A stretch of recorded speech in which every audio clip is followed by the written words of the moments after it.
vous avez fini votre présentation, c'est prêt à être imprimé. Et du coup, en bonus, nous allons faire un détail de porte. Alors, comment faire? Déjà, on va se créer une petite fenêtre ici, à une échelle différente, qui va nous permettre de créer une échelle de porte.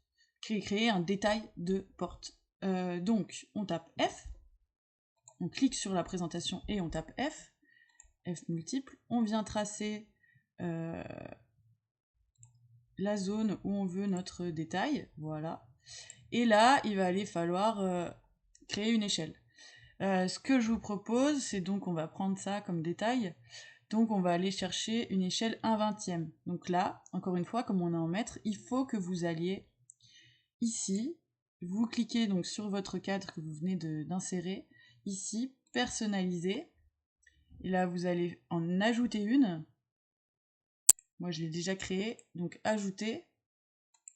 Dans la liste d'échelles, vous allez taper mètre 1/20, on va choisir une échelle 1/20, je pense que ce sera bon. Et là, dans unité de dessin, il faut de nouveau retourner dans la calculatrice et on va aller taper l'échelle qu'on veut, donc 1/20, on tape 20, divisé par le passage des millimètres au mètre pour que AutoCAD comprenne quelque chose, donc divisé par 1000. C'est égal à 0,02. On va aller taper dans unité de dessin 0,02 pour être à l'échelle 1/20. OK. M1.20 existe déjà, ça c'est que chez moi, donc je veux bien redéfinir cette échelle. Vous faites OK, et maintenant, ici, là, dans ce que vous venez de créer, vous pouvez aller chercher M1/20. Voilà.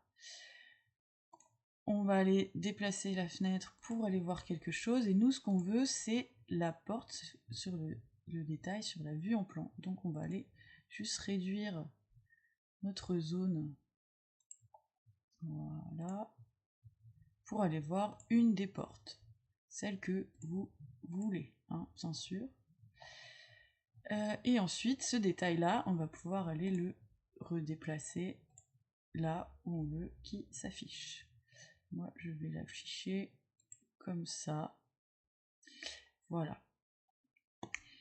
Première étape, pour créer le détail, faire une petite zone. Si vous voulez, vous pourriez aussi le mettre à l'échelle 1/10. C'est un peu plus grand, il faut un peu plus de place sur le plan, donc il faudrait décaler les autres vues. Ça, je vous laisse gérer. Voilà pour la première étape. Vous enregistrez bien et on va passer à la suite. Il va falloir déjà que vous alliez prendre le détail de la porte sur la salle 132. Donc refaire un croquis pour que le détail soit le plus réaliste vis-à-vis de ce qui se passe sur une porte avec toutes les données de la porte.